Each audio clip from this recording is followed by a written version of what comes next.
Hoje nós vamos falar sobre a contratação direta, vamos falar um pouquinho do que está acontecendo com a administração. Olá, doutor Francisco, estamos Bom dia aqui a ao todos. vivo. Está conseguindo ouvir? Estou ouvindo bem. Que Acredito bom, que estejam aí ouvindo bem também. ótimo, gente. Muita gente já aqui na nossa live.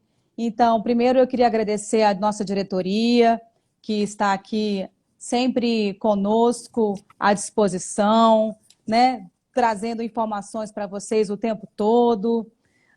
Claro, ao Fabiano Jantalha, em nome da ESA, DF, que está proporcionando essas lives, de forma que a gente possa estar sempre atualizado, né? Estar sempre apto aqui a gente fazer novas mudanças e aprender um pouquinho. Bom, doutor Francisco, hoje a gente está falando com o nosso desafio para falar um pouquinho sobre quais são as inovações, né, em razão da pandemia, com relação a licitações e contratos.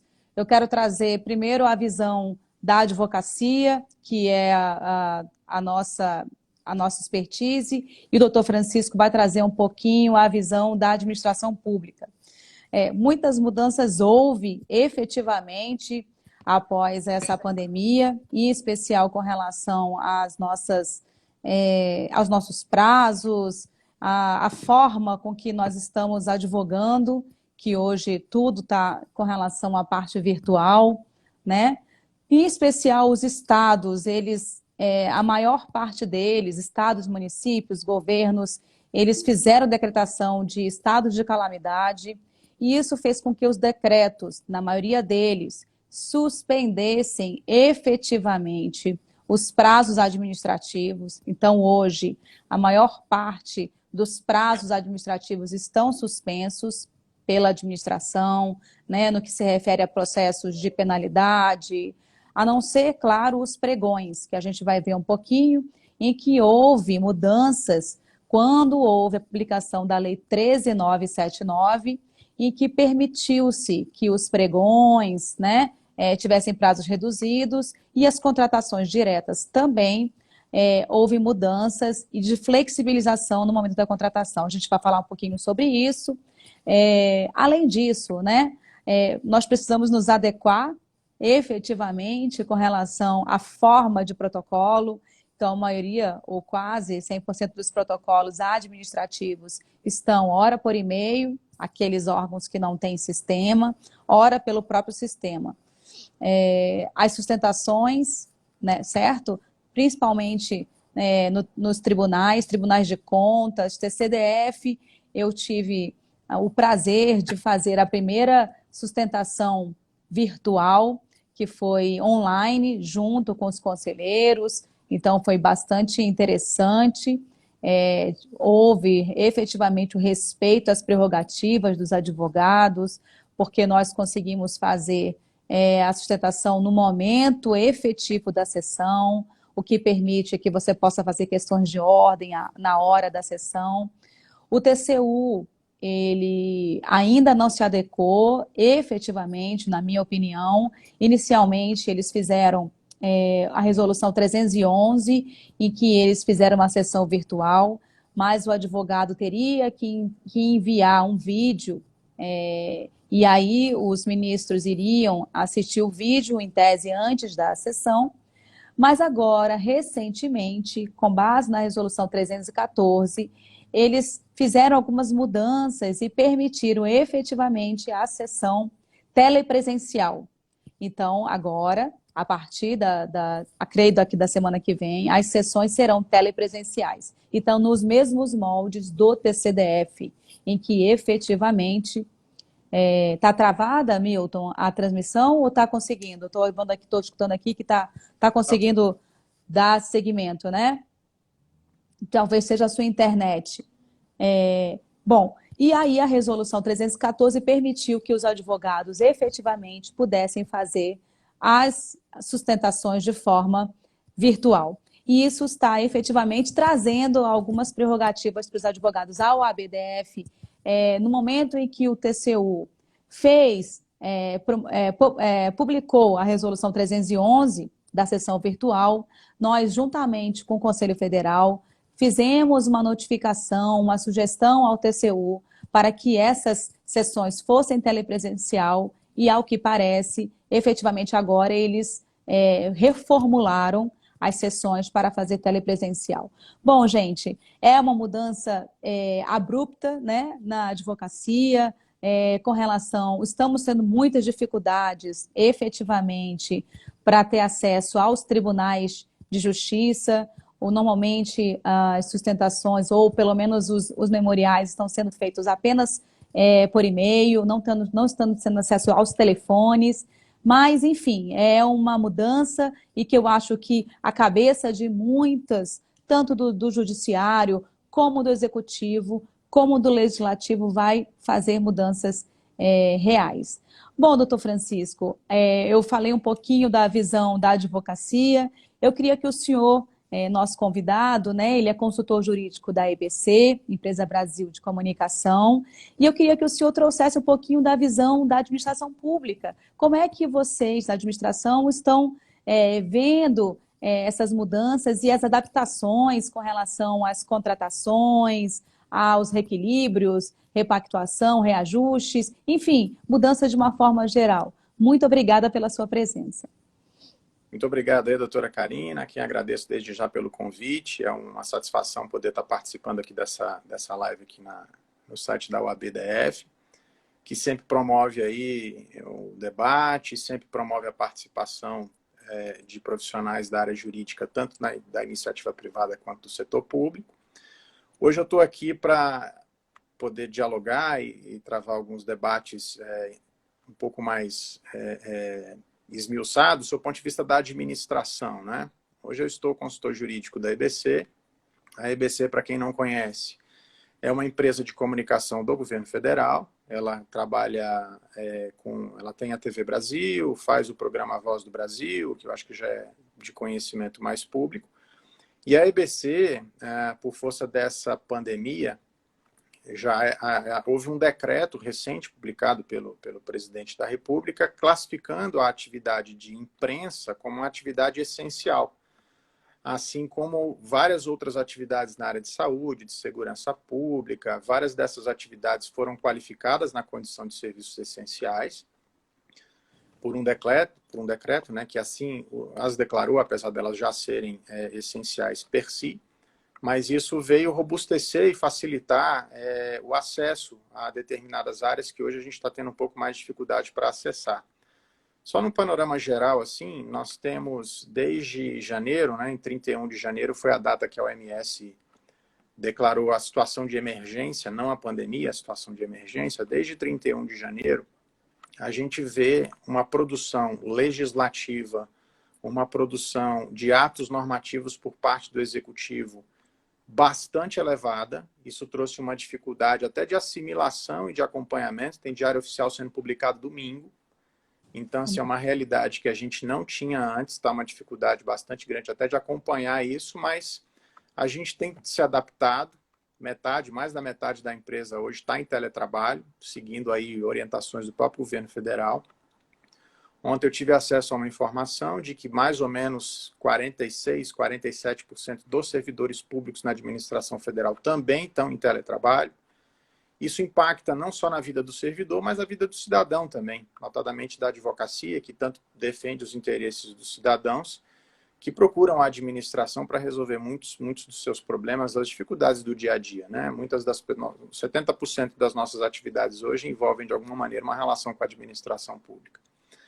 Então, nós tivemos aí essa produção legislativa bastante avantajada. Eu fiz uma conta rápida, só para todo mundo ter um pouquinho de noção do que estamos falando. No ano de 2019 todinho, a gente teve 48 medidas provisórias, 2019 todo. Só até hoje, dia 15 de abril, já são 33. Ou seja, 48 em 2019, 33 em 2020, apenas até abril.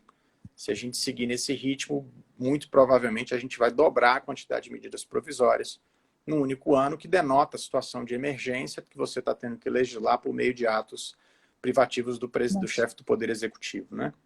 A quantidade de decretos também, e aí eu não fiz o comparativo com o ano passado, só desse ano, para a gente poder também ter uma noção do volume de produção normativa.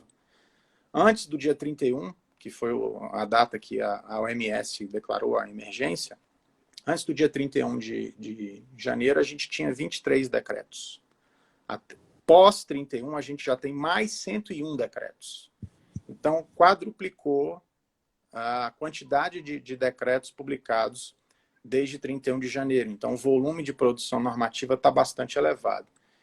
E esse volume de produção normativa fala sobre diversos assuntos, e um deles, especificamente o que a gente tem que tratar aqui hoje, que é a parte de licitações e contratos.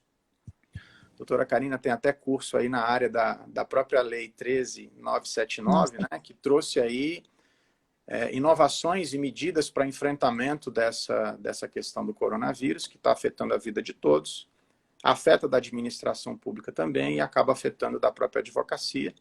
E aí eu devolvo a palavra para a doutora Karina para que ela possa trabalhar um pouquinho aí essa questão de inovações, né, na parte de licitações e contratos, e tendo por base, aí, tendo por início a Lei 13.979.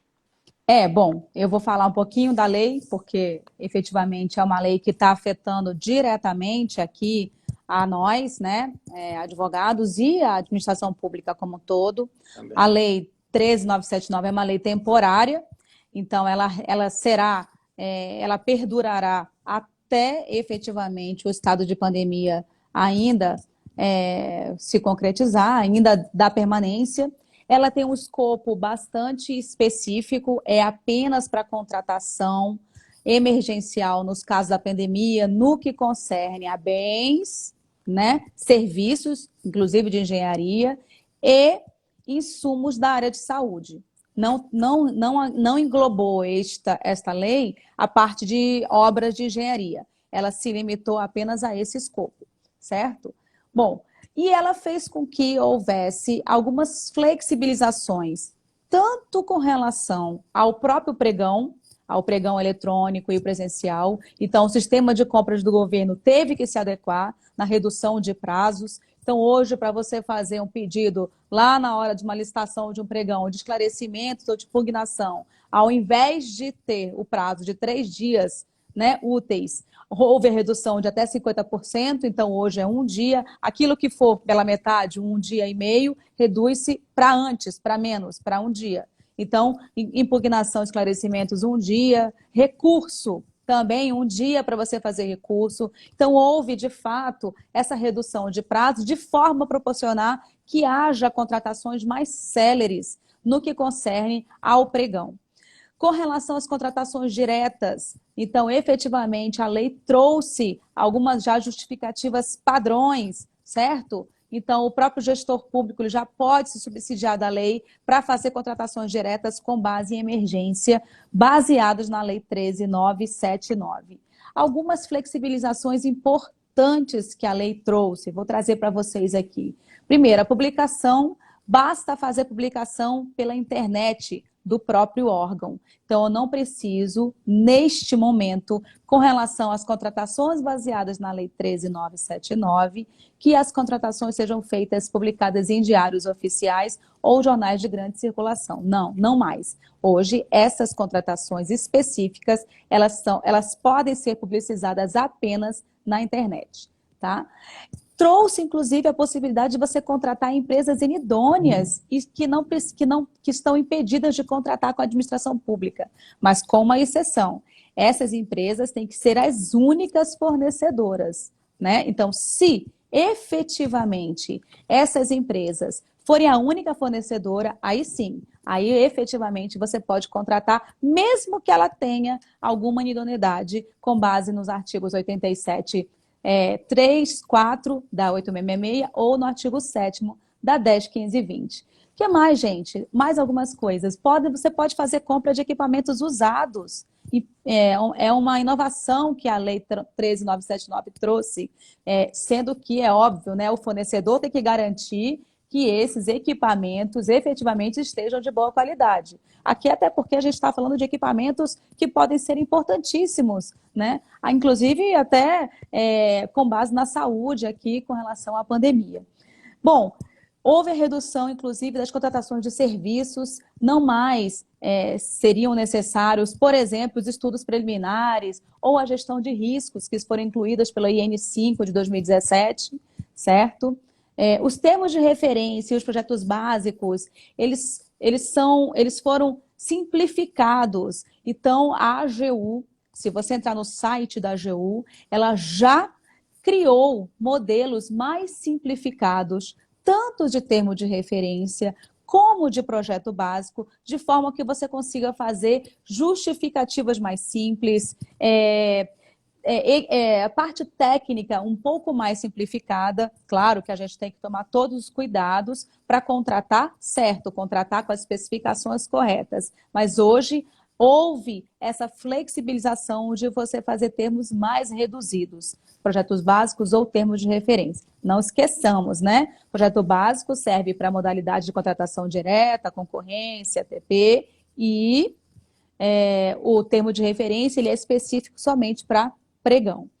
Pesquisa de preços, então houve também uma redução, se não há necessidade de você fazer aquelas estimativas de preço, basta você optar ou pelo preço que está vinculado no Comprasnet, ou Compras de Governo, ou outros sites de compra, você justificando. Existe a opção até mesmo de não fazer pesquisa. Eu, como uma boa professora, digo que essa não é uma boa escolha. Se você puder, pelo menos traga um preço, para que você mais tarde possa ter ele como referência lá na frente, numa justificativa. As vigências dos prazos contratuais também estão reduzidas, estão à semelhança dos prazos emergenciais. A lei optou por fazer não em 180 dias, mas em 6 meses. Karina, e se por um acaso a pandemia acabar agora em julho e o meu contrato for 6 meses? O que eu faço? Não tem problema.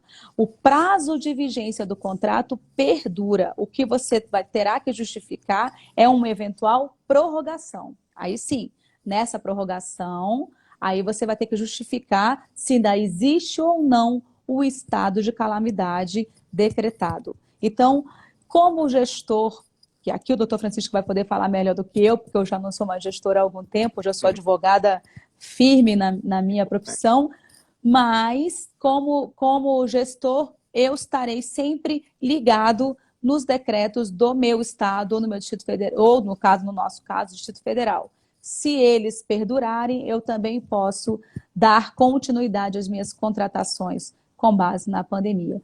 Gente, assim, fazendo um resumo, a lei veio com esse objetivo de auxiliar, né, os gestores públicos nessas contratações. E aqui a gente pode trazer bastante tranquilidade para o gestor, que se ele se basear especificamente nessas formas de contratar, com base nos modelos da AGU, seguramente ele terá bastante segurança nas contratações. Esse aqui é o nosso resuminho da Lei 13.979, doutor Francisco. Mas e o senhor aí? O que mais? O que o senhor vê isso? Essa contratação, vocês já fizeram lá na administração? A gente tem, a lei surgiu agora recentemente, né, 6 de fevereiro que ela foi publicada, então ela está ainda bastante, o conteúdo dela sendo absorvido ainda pela administração. Quem deve estar fazendo uso dela direto é o Ministério da Saúde. Então, assim, eu já tive contato com outras pessoas também, de outros grupos que eu faço parte, e assim, já vi gestor dizer assim, olha, já bateu na minha mesa um processo de dispensa de licitação sem pesquisa de 78 milhões de reais. Nossa. Então, assim, há que se ter uma certa cautela com o uso da lei para que esse uso não seja feito de forma indiscriminada e que não gere consequências para o gestor mais adiante. Como a doutora colocou, quanto mais cautela o gestor público tiver, fazer um processo de dispensa de licitação de 70 milhões de reais sem pesquisa de mercado, me parece temerário. Eu não estou sentado na cadeira do gestor que está tomando essa decisão. Isso, obviamente, depende muito de órgão para órgão, de situação para situação. Como a doutora colocou, a lei hoje abre a possibilidade de contratar até empresas que estão fora do mercado. Então, eu não sei se determinados produtos de saúde são específicos de uma determinada empresa e não tem precedentes outros, né, outros fornecedores no país, isso cria uma dificuldade muito grande. Soube também que estão abrindo a possibilidade de contratações de empresas internacionais diretamente, Sim. até por essa questão de situação de Covid, né? Máscaras e, enfim, uma série de produtos ou de insumos para a área de saúde que são necessários nesse momento. Nesse ponto, eu só queria corrigir, trazer mais uma informação para o doutor, no que concerne, inclusive, as homologações da Anvisa. Eu tinha um cliente que ele me ligou, que ele é do Sul, e disse o seguinte: doutor, eu preciso fornecer essa máscara, mas ela ainda não tem homologação da Anvisa. Aí a gente entrou em contato com a Anvisa, inclusive, está com um critério e até uma forma muito simplificada de homologação dos produtos relacionados, inclusive, ao Covid-19, máscaras, enfim, outras máscaras que não estão homologadas. Então, hoje, existe uma simplificação, inclusive por parte da Anvisa, para homologar esses insumos relacionados à saúde. O procedimento ficou mais simplificado, né? São medidas e isso a administração pública teve que se adaptar.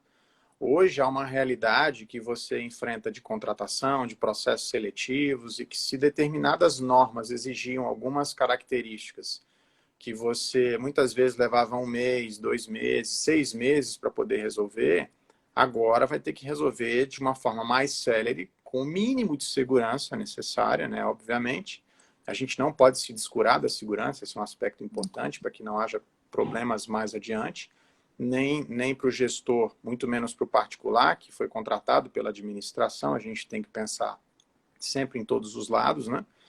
Então, essa simplificação de procedimentos é uma questão que veio também trazida por essa situação de pandemia que a gente acabou tendo que se adaptar. Tem uma modificação importante trazida também, a medida provisória 931 de 2020. Essa medida provisória trouxe um elastecimento do prazo para apresentação das demonstrações financeiras das empresas.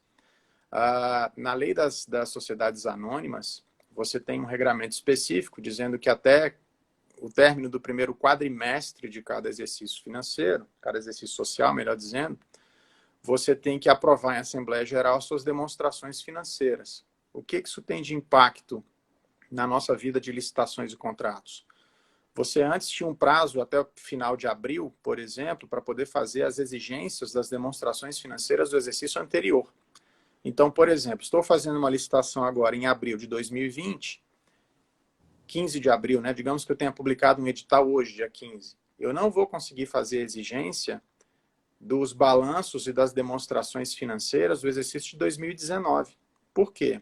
Primeiro, porque o prazo anteriormente estabelecido, de 4 meses, ele não transcorreu ainda. Então, só haveria a obrigatoriedade legal das empresas apresentarem os seus balanços, as demonstrações financeiras de 2019, a partir do dia 30 de abril. Então, licitações publicadas pós 30 de abril, caberia essa exigência. Assim funciona para as SAs, reguladas pela Lei 6404, assim funciona para as sociedades limitadas, reguladas pelo Código Civil, né? Lei 10.406. O que essa medida provisória fez? Elasteceu esse prazo de 4 meses para 7 meses. Então, jogou esse prazo de exigência que a administração pública, numa licitação, poderia fazer para julho. Então, assim, esse é um ponto importante que impacta na nossa vida, tanto da administração, da iniciativa privada também, porque eu não tenho condições, dentro da atividade da iniciativa privada, de fazer as aprovações, muitas vezes uma assembleia que demanda a presença de pessoas, assinatura de atas, chancela desses documentos pela junta comercial, etc. Um conjunto de órgãos está tendo que se adaptar em virtude disso. E esse é apenas um dos aspectos que essa situação da pandemia trouxe para a realidade de licitações e contratos. Tem muitas coisas que foram acontecendo e que estão acontecendo. Todos os dias, como eu disse anteriormente, você tem uma publicação ou de uma medida provisória, de um decreto, uma instrução normativa, trazendo novidades nesse campo de contratações públicas. É importante que se acompanhe isso o tempo inteiro, que se acompanhe as lives que são feitas na OAB ou em outras instituições, justamente para que a gente consiga se manter atualizado sobre tudo que está acontecendo. Esse foi um exemplo de uma medida provisória que trouxe um impacto para a realidade de licitações e contratos. Só aproveitando, saíram várias medidas provisórias tratando de contratações, mas as três principais é a 926 e a 928, que alteraram a Lei 13.979, já tratada pela doutora Karina. Essa medida provisória que eu acabei de falar, 931, e tem alguns decretos, instruções normativas, portarias e tudo, que também tratam do assunto. Eu queria destacar aqui 3 deles. Posso, doutora Karina? Deve, doutora. Queria destacar 3 deles aqui, que trazem um impacto para a atividade de licitações, contratos e etc. no âmbito da administração, que devem ser observados não só pelo poder público, mas também pela iniciativa privada, porque traz impacto também do outro lado. O primeiro deles é o decreto 10.315, tudo de 2020, tá, gente? Não tem nada aqui que não seja de fevereiro para cá, é tudo bastante recente. Esse decreto 10.315, de 2020 agora, ele alterou o término do prazo de vigência de convênios, contratos de repasse, termos aqueles instrumentos previstos na legislação, na Lei 13.019, né, que trata da famosa MIROSC, né? Então, trouxe impacto no prazo de vigência desses instrumentos. Veja que o chefe do Poder Executivo, já antevendo uma impossibilidade de que partes se reunissem para poder firmar termos aditivos, que o processo desses instrumentos tramitasse na administração de forma célere ou de forma possível, né? Muitos órgãos e entidades da administração não têm sistemas eletrônicos, como há, por exemplo, na esplanada dos ministérios e outros órgãos. Isso a gente está falando de capital da República. A gente não pode esquecer que há estados no país e municípios no país que estados nem tanto, mas há municípios que eu tenho certeza que mal têm acesso à internet. Então, isso cria uma dificuldade muito grande de operação de todas essas questões. Então, no âmbito federal, por exemplo, veio o chefe do Poder Executivo e, por decreto, alterou a prorrogação da vigência de todos esses instrumentos. Então, isso acaba trazendo um impacto na atividade da administração pública e da iniciativa privada, em virtude dessas necessidades trazidas pela pandemia. Doutor Francisco, e os contratos vigentes, por exemplo? Vamos aqui uma discussão. Então, eu tenho lá um contrato que está vigente hoje, ou de um serviço contínuo, digamos assim, né? Estamos aqui falando de vigilância, limpeza, enfim, qualquer serviço contínuo que esteja contratado com a administração, que o senhor deve ter lá na EBC. Nesse caso, como que estão sendo feitos, por exemplo, está sendo suspenso, eles estão regulares? Eu vou lhe dar um exemplo. Eu tenho aqui a Secretaria de Educação, que eu sou advogada de uma das empresas, por exemplo, que as aulas estão suspensas, certo? Então, em tese, as pessoas não estão trabalhando, as merendeiras ou, por exemplo, o serviço de limpeza. Eu sei que parece que recentemente, aqui no DF, tá? Não sei no órgão federal, mas no DF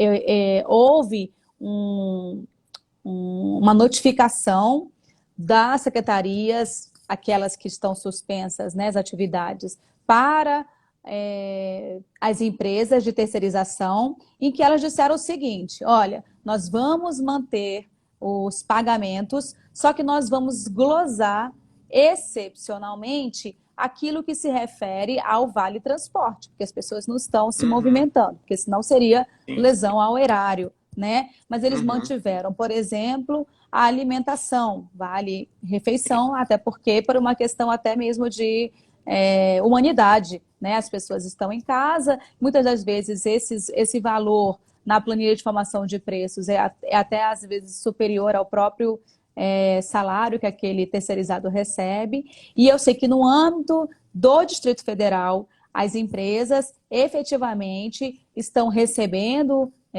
as prestações de serviços normal, mesmo suspensas, tendo em vista toda essa...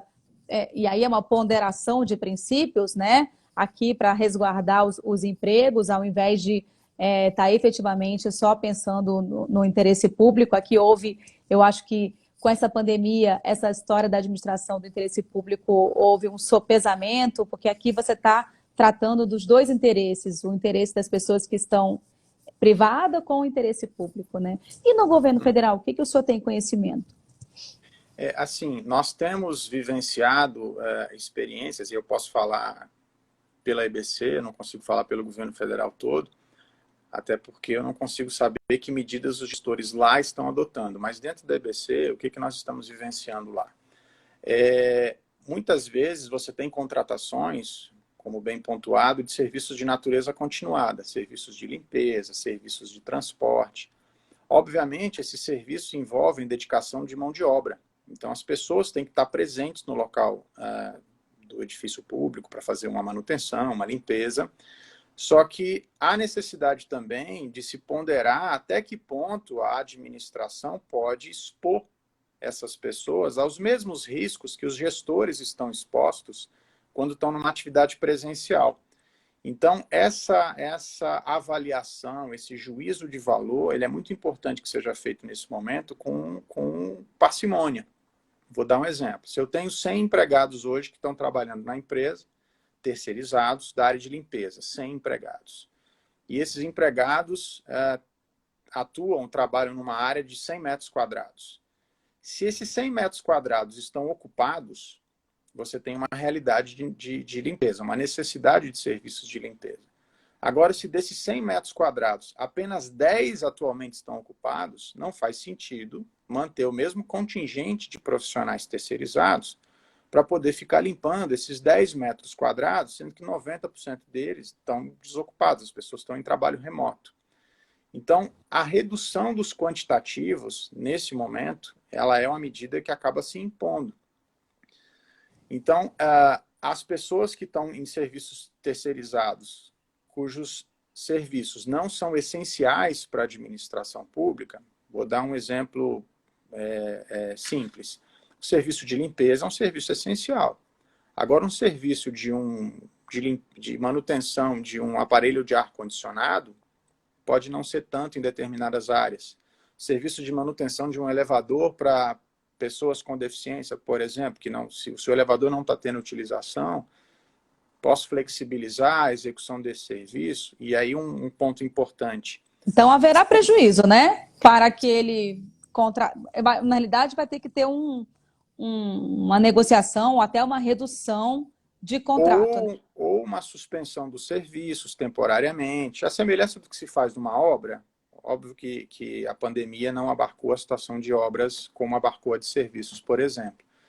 Mas numa situação de obra, por exemplo, quando você tem uma situação de chuva, um desabamento, alguma coisa nesse sentido, a administração expede uma ordem de paralisação daquela atividade para que haja ali a cessação das chuvas ou a recuperação da encosta, aquilo que tem acontecido, que gerou a paralisação, e logo depois a retomada dessa atividade. Por óbvio, isso gera reflexos no preço.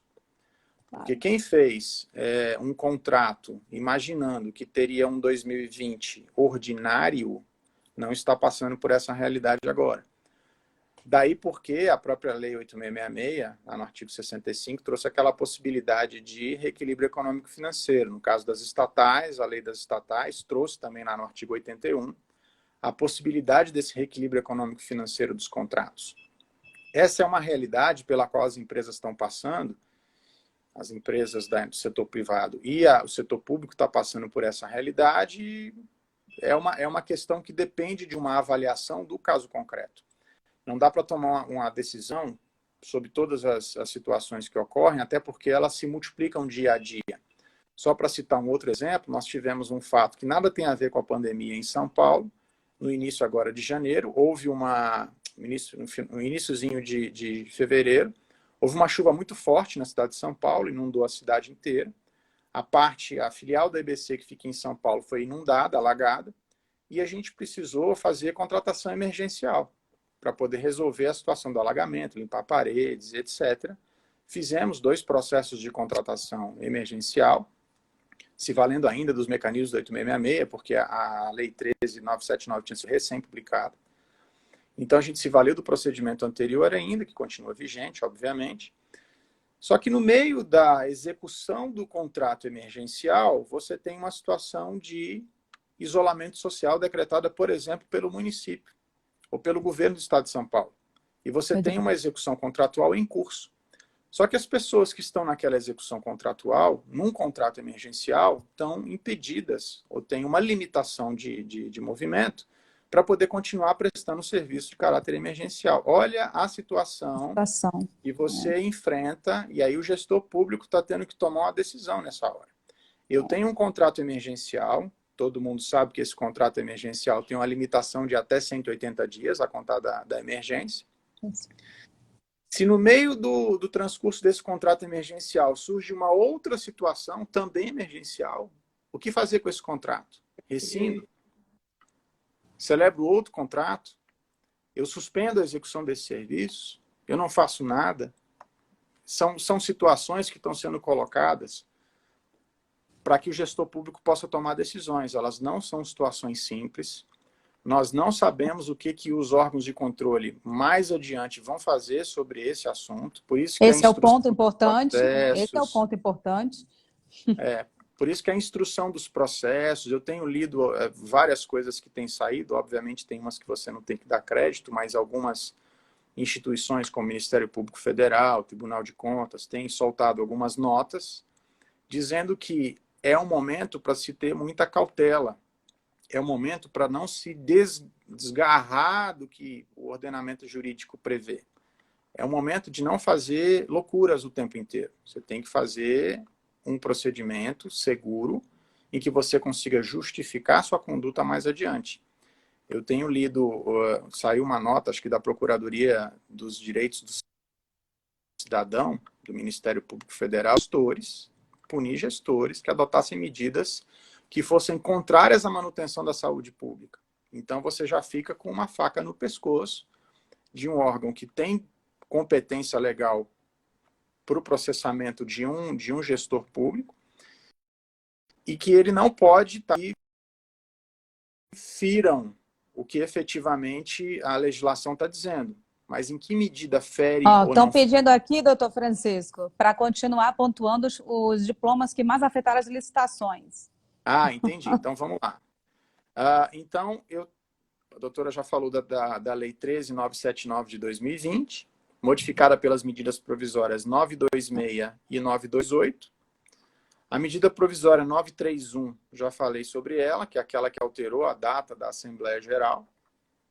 O decreto 10.315 de 2020 alterou a questão do término da vigência dos instrumentos de convênio, contratos de repasse, etc. Outro decreto, o decreto 10.306, esse decreto trouxe uma modificação importante, especificamente na parte de obras e serviços de engenharia. Esse decreto trouxe uma ferramenta, né, chamada Building Information Modeling. É um nome chique em inglês, mas ele quer dizer modelagem da informação da construção. E ela trouxe uma modificação importante. O que é essa modelagem, né? Eu estou até com o decreto aberto na tela aqui, se me permite uma leitura rápida. Conjunto de tecnologias e processos integrados que permite a criação, a utilização e a atualização de modelos digitais de construção, de modo colaborativo, que sirva a todos os participantes do empreendimento em qualquer etapa do ciclo de vida da construção. Essa passou a ser uma exigência para processos de contratação de obras e serviços de engenharia importante. Para aqueles órgãos que estão mais acostumados a fazer licitações nessa seara, como o DENIT, o próprio Ministério da Infraestrutura, essa é uma modificação importante, que causa impacto também na iniciativa privada, porque vai ter que se adequar a essa realidade, né? Um outro decreto que trouxe aí uma modificação importante foi o decreto 10.273, de 2020 também. Ele estendeu aquele tratamento diferenciados para MEs e EPPs, também para consórcios agora de micro e pequenas empresas. Você tinha o tratamento já diferenciado, estabelecido pela Lei Complementar 123, mas esse decreto agora também veio elastecer aquele tratamento privilegiado também para consórcios entre MEs e EPPs. Isso não tinha previsão normativa ainda. Aquelas previsões das sociedades cooperativas, etc., elas permanecem, mas essa foi uma inovação trazida também agora em 2020. São, assim, as principais normas que eu digo em termos de lei, medidas provisórias e decretos. Há um sem número de instruções normativas, de portarias, e que todo dia estão sendo publicadas, modificadas. Essas eu não trouxe uma compilação hoje, mas eu posso trazer oportunamente, não tem problema. Quer falar, doutora Karine? Pois é, doutor Francisco, aqui a gente está falando um pouquinho dos normativos que tratam, né, da pandemia. Eu tenho muita preocupação, efetivamente, com esses contratos hoje que estão suspensos. A gente não sabe até quando isso vai perdurar, se até julho, se até agosto, né? Como que serão, por exemplo, tratadas. A gente sabe que tem a parte trabalhista, que a gente teve, inclusive, uma live excelente a respeito da questão dessa redução de salários. Estão até falando dessa história de redução dos servidores públicos, né? Redução dessa história de salários também. Aqui o Milton está falando, né? Pode o Poder Executivo criar nova previsão de tratamento diferenciado por decreto? Minha opinião é que sim, Milton. É possível que possa, inclusive, haver. O problema é que já houve a Lei 13.979, ela não falou nada com relação às EMEs e PPs, mas hoje, recentemente, acho que hoje, eu estava lendo uma reportagem dizendo, inclusive, que houve redução até de pagamento de tributos, né? Então, eles estão prorrogando, não houve redução do valor, mas eles postergaram esses pagamentos para novembro, dezembro, etc., com relação, inclusive, ao Simples Nacional. Agora, pode haver outras formas de você trazer influência, ou pelo menos de tentar buscar essas empresas locais, né? Que hoje a gente está vendo que as empresas locais elas estão passando por uma situação extremamente complexa, inclusive de eventual desemprego. Se o governo federal pode vir a trazer um decreto que faça com que você possa promover contratações diretas dessas empresas locais, é possível. A lei complementar 123, que foi criada pela 147, ela já traz, inclusive, um artigo específico da possibilidade de você contratar e de você trazer empresas locais, se você justificar essa contratação. Então, isso vai ter que ser feito caso a caso, estado por estado. Cada governador vai ter que trazer algumas, inclusive, ideias de como que ele vai conseguir trazer voltar a economia com relação a essas empresas locais. Agora, hoje, o decreto 3979, ele só trouxe, até então, né? Essas reduções, voltando aqui em resumo, essas reduções de prazos na hora de você fomentar o pregão eletrônico ou presencial, e aí é a forma mais comum de contratação por meio das modalidades que a lei 10, 15 e 20, que especificamente do pregão trouxe, porque a 866 não trouxe o pregão, que ela é anterior, e trouxe essa forma de contratação direta, trazendo essa flexibilização. Mas hoje não se trata ainda de como, não, pelo menos em tese, de uma maneira nacional, né? De como será fomentado ou será reerguido esses empreendimentos locais. Ainda não, Milton, mas é possível sim que o Poder Executivo venha a fazer isso no futuro. O que o senhor acha, doutor Francisco? Essa matéria de microempresas e empresas de pequeno porte, ela nasceu fruto de uma lei complementar, e essa regulamentação, assim, a semelhança do que ocorre também com leis ordinárias, ela deve necessariamente ser feita por decreto, né? E o presidente da República se valeu justamente dos próprios dispositivos da lei complementar 123 para expedir esse decreto. Tanto é que na própria ementa ali do decreto já vem exatamente citando os artigos 42 a 49 da própria lei 123. Então, assim, pode ser que nesse período em que a gente esteja passando aí de novidades legislativas e normativas muito céleres, né, muito rápidas, mais na frente elas possam ser revistas. mas decreto publicado é decreto vigente. Então, assim, é Algumas enorme. perguntas aqui, ó. Então, minha maior preocupação é com essa RP. As empresas mergulham em valores e depois acham que conseguirão negociar para os contratos pretéritos à pandemia, vejo razoabilidade, mas para as licitações atuais é verdade. Até porque, vamos entender, né, gente? Atualmente, os negócios estão rarefeitos, né? As pessoas estão vão ter que se renovar nas formas de trazer essas Uhum. contratações. Então, é possível, sim, que no registro de preços haja esse mergulho, mas aí as empresas que mergulharem, elas vão ter que honrar com a proposta. Lembrem que, mesmo Isso. que vocês façam valores muito baixos, vocês terão que honrar com essas propostas no futuro, sob pena de penalizações.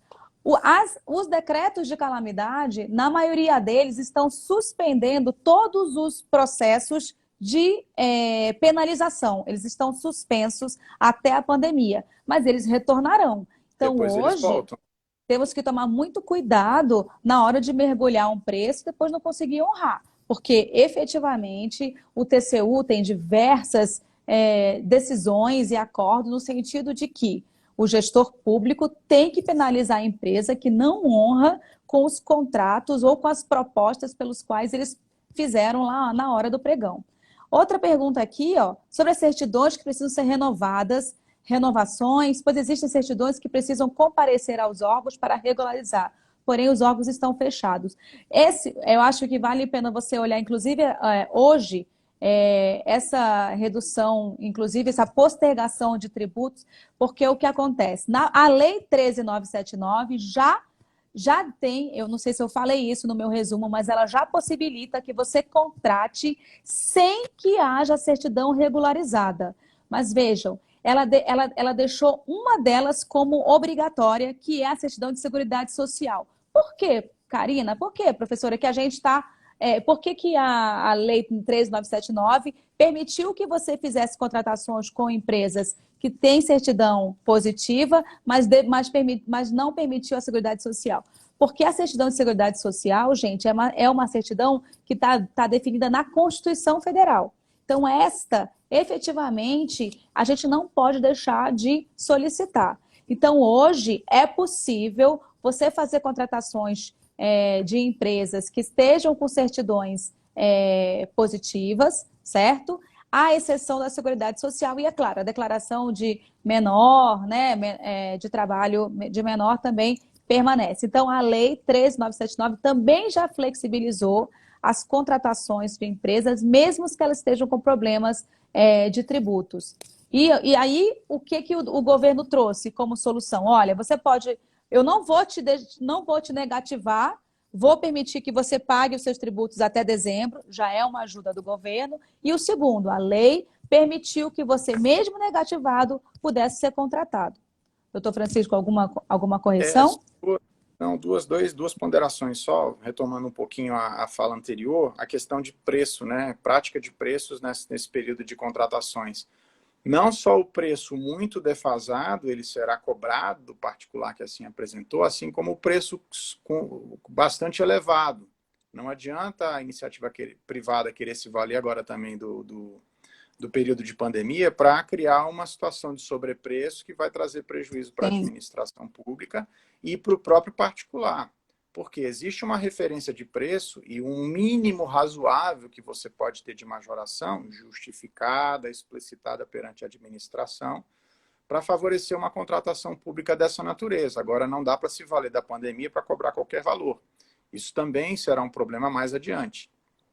A lei trouxe uma possibilidade, né, doutor Francisco, de contratar acima do estimado, Sim, com as mas com as devidas. cautelas devidas. Tem que estar comprovado, porque a gente sabe que Exato. muitos insumos, eles efetivamente aumentaram o preço. Sim, sem sombra de dúvida, esses não tem problema. Efetivamente. Um outro aspecto também, levantado pela colega, é a questão da prorrogação de certidões. A Receita Federal soltou uma portaria agora conjunta com a PGFN, uma portaria agora do dia 24 de março, portaria recente, portaria conjunta 555 de 2020, tá? ela prorrogou as certidões que ela expede por mais 90 dias a contar da publicação da portaria. Então, se houver certidões que estão vencendo nesse período de tempo, 90 dias a contar de 24 de março, essa certidão está automaticamente prorrogada por força dessa portaria. Então, se alguém que estiver nos ouvindo, por exemplo, estiver participando de uma licitação, anexo a essa portaria a própria certidão que foi emitida, justamente para que evite aí uma desclassificação numa licitação ou um questionamento até com relação ao pagamento de contratos administrativos.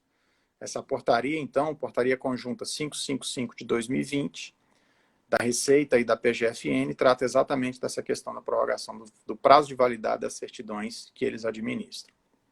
Tem uma pergunta aqui, doutor Francisco. Quanto à contratação de empresas declaradas inidôneas, desde que seja a única fornecedora, qual o âmbito de abrangência dessa unicidade? Se houver fornecedor estrangeiro que atenda?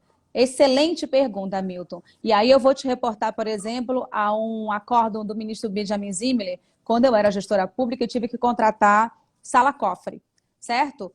Na época, a sala-cofre, a gente contratava por inexigibilidade de licitação, porque tinha uma empresa chamada ASECO, que ela tinha um certificado de contra incêndio que só ela tinha. Por isso a gente contratava por inexigibilidade. E aí veio o ministro Zimmermann e disse o seguinte: olha, mas é o seguinte, tem empresas estrangeiras que também possuem esse certificado e vocês não estão fazendo uma licitação internacional. Então aqui vai depender muito do escopo da contratação. Se houver a possibilidade de você fazer uma licitação internacional em que você perceba que existam outros fornecedores, certo? Que não sejam só os únicos, que sejam que também possuem esses insumos, deve você optar por uma licitação internacional ao invés de você fazer a contratação direta. Mas vai depender muito de que você está contratando, certo? Então, a Lise também fez as perguntas aqui, ó.